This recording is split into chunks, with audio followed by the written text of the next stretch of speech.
एक बार की बात है, एक शहर सोहना में राजेश का ट्रांसफर होता है। राजेश अपने घर जाता है और अपनी पत्नी शोभा और माँ आरती से बोलता है, अरे माँ, मेरा ट्रांसफर फिर से हो गया है और इस बार हमें सोहना जाना है। राजेश की बात सुनकर आरती गुस्से में बोलती है, पता नहीं कौन सी नौकरी करता है तू। जब देखो यहाँ वहाँ पोस्टिंग होती रहती है, कभी एक जगह टिकेगा या नहीं। मुझे तो लगता है तेरी कंपनी नहीं, बंजारों की टोली है, टोली। आरती की बात सुनकर राजेश हंसने लगता है। फिर राजेश, आरती और शोभा सोहना चले जाते हैं। सोहना में राजेश किराए पर एक घर लेता है। घर बहुत ही बड़ा होता है और शहर से दूर होता है। घर को देखकर शोभा खुश हो जाती है। अरे वाह, ये तो बड़ा ही सुंदर घर है और कितना बड़ा भी है। यहाँ रहने में तो मजा आ जाएगा। मैं इस घर को खूब सजाऊंगी। शोभा और राजेश नए घर को देख देख कर खुश हो रहे होते हैं, लेकिन आरती राजेश से बोलती है, तेरे को अकल वकल है कि नहीं? ये कहाँ जंगल में घर ले लिया? यहाँ हम रहेंगे कैसे? है तू तो सुबह बाबू बनकर ऑफिस चला जाएगा, फंसेंगे तो हम दोनों। अरे माँ, तुम गुस्सा मत हो, कुछ न कुछ हो ही जाएगा, तुम चिंता मत करो। अरे घर भी तो देखो कितना बड़ा और सुंदर है। हाँ, बहू, तू हर बार इसे बचा लेती है। फिर आरती वहां से चली जाती है। कुछ दिन बीत जाते हैं। शोभा और आरती एक दिन बैठे बैठे बातें कर रहे होते हैं। माँ, आप ठीक ही कह रही थी, थोड़ी परेशानी तो है यहाँ। देखो ना, कब से एक नौकरानी भी नहीं मिल पा रही है हमें, और रात में भी यहाँ डर लगता है। बहुत ही सुनसान है ये इलाका। देखा, तुम दोनों मियाँ बीवी मेरी बात तो समझते ही नहीं हो। अरे मैंने धूप में बाल थोड़ी सफेद किए हैं। अरे इस सुनसान इलाके में कौन सी नौकरानी काम करने आएगी? उसी समय घर की घंटी बजती है। शोभा जाकर दरवाजा खोलती है तो सामने एक औरत खड़ी होती है। वो औरत शोभा से बोलती है, जी मेम साहब, मेरा नाम मुनिया है और मैं काम वाली हूँ। काम की तलाश कर रही हूँ। आपके पास कोई काम है क्या? काम वाली की बात सुनकर शोभा मन ही मन खुश हो जाती है और आरती को बुलाती है। अरे माँ जी, सुनो, देखो तो नौकरानी आई है, आकर इससे काम की बात कर लो ना। अरे रख ले पैसे पूछकर, मैं मना कर दूंगी तो क्या नहीं रखेगी तू नौकरानी? वैसे भी एक काम तेरे से ठीक से नहीं होता।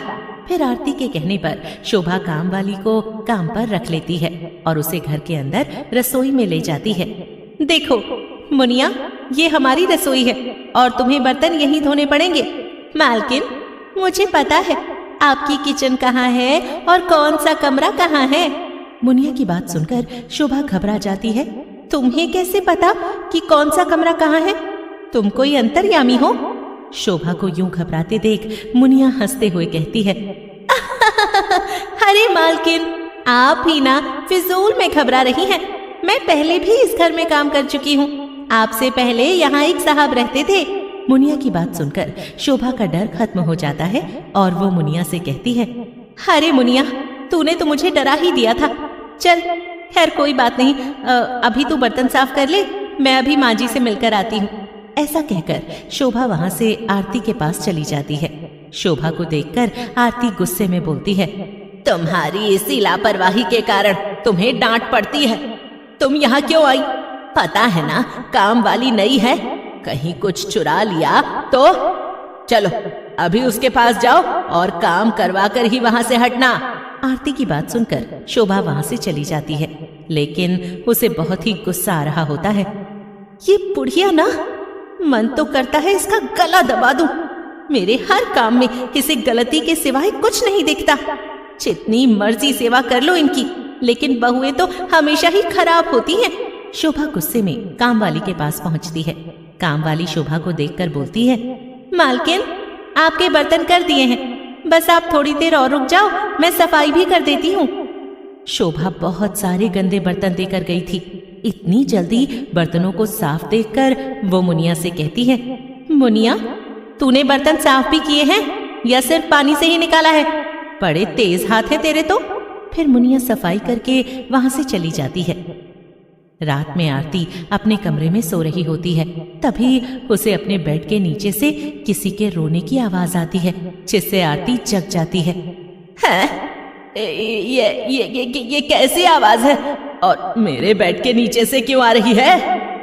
आरती नीचे झांक कर देखती है और नीचे देखते ही वो घबरा जाती है, क्योंकि बेड के नीचे एक औरत की लाश पड़ी होती है। मर गई रे!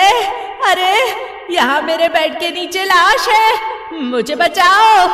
और भागते हुए शोभा और राजेश के कमरे का दरवाजा खटखटाती है।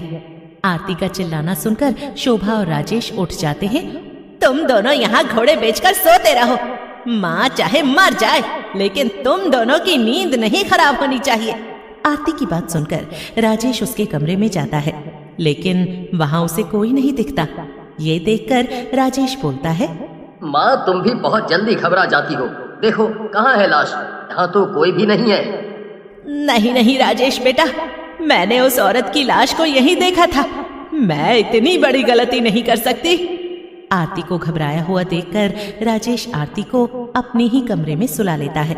फिर कुछ दिनों तक सब कुछ शांत रहता है और आरती भी सब भूल जाती है।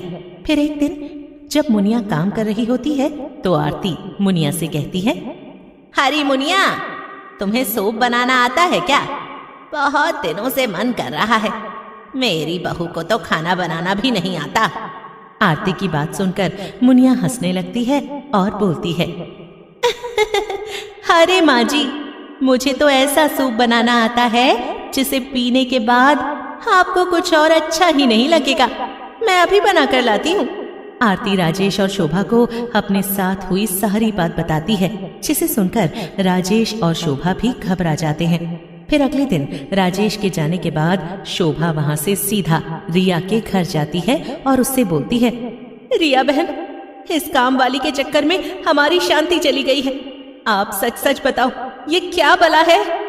शोभा की बात सुनकर रिया शोभा को मुनिया के बारे में बताने लगती है। दरअसल इस घर में एक सेठ रहा करता था। सेठ को अपनी नौकरानी मुनिया से प्यार हो गया, लेकिन ये बात उसकी पत्नी को पता चली तो उसने इस नौकरानी और सेठ दोनों को मार डाला। रिया की बात सुनकर शोभा की दिलचस्पी और भी ज्यादा बढ़ जाती है और वो रिया से कहती है, चलो ये तो ठीक है कि ये मुनिया वो नौकरानी है, लेकिन वो मालकिन कौन है जिसने अपने पति और मुनिया को मारा? आपने मुझे उसके बारे में नहीं बताया। वो मालकिन मैं हूँ। मैंने अपने पति और उस दुष्ट नौकरानी को मारने के बाद आत्महत्या कर ली। ऐसा कहकर रिया अपने चुड़ैल वाले रूप में आ जाती है। उसे चुड़ैल के रूप में देखकर शोभा घबरा जाती है और घर से भागने लगती है, लेकिन शोभा ज्यादा दूर नहीं जा पाती। चुड़ैल यानी रिया उसके सामने आकर खड़ी हो जाती है और बोलती है, देखो शोभा, मुझसे घबराओ मत, मैं उस चुड़ैल की वजह से इस पृथ्वी लोक से नहीं जा पा रही हूँ, उसने मुझे बंदी बना रखा है। तुम चिंता मत करो, इस मुनिया की बच्ची को मैं मजा चखाऊंगी। ऐसा कहकर शोभा एक तांत्रिक के पास जाती है और उन्हें चुड़ैल के बारे में सब कुछ बताती है। तांत्रिक से बात करके शोभा अपने घर में जाती है। मुनिया वहां खड़ी होती है और बोलती है, अरे दीदी, कहाँ चली गई थी तुम? कब से मैं तुम्हारा इंतजार कर रही थी, चलो बताओ क्या काम करना है? मुनिया की बात सुनकर शोभा बोलती है, मुनिया, ज्यादा बनने की जरूरत नहीं है, मुझे पता है ये सब तू कर रही है। शोभा की बात सुनकर मुनिया चुड़ैल के रूप में आ जाती है और बोलती है, अब तुझे पता है कि मैं कौन हूँ, तो तुझे ये भी पता होगा कि चुड़ैलें क्या करती हैं। अब तुझे भी मरना होगा। तू मुझे छू भी नहीं सकती, समझी? क्योंकि बजरंग बली मेरे साथ है। ऐसा कहकर शोभा हनुमान चालीसा का पाठ करने लगती है और सिंदूर को चुड़ैल के ऊपर फेंक देती है। लेकिन जैसे ही हनुमान चालीसा का पाठ खत्म होता है, चुड़ैल जलकर भस्म हो जाती है और रिया भी चुड़ैल के चंगुल से आजाद होकर चली जाती है।